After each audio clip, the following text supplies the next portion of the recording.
অশুভ শক্তিৰ বিৰুদ্ধে শুভ শক্তিৰ জয় হিসাবে বিবেচনা কৰা হয় এয়া ৰাৱণ বধ।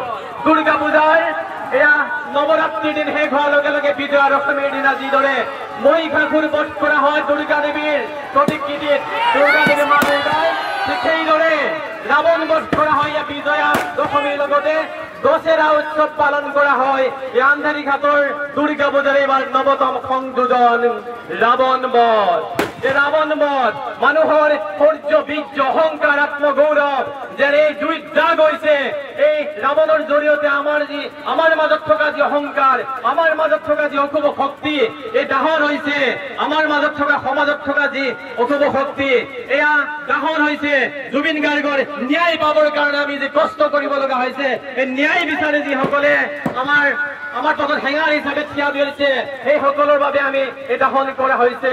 এই আমি ন্যায় পাওঁ যাতে জুবিন গাৰ্গৰ ন্যায়ৰ বাবে এই সকলো মিলি আজি ৰাৱণ দাহন। জয় জুবিন দা, জয় জুবিন দা, জয় জুবিন।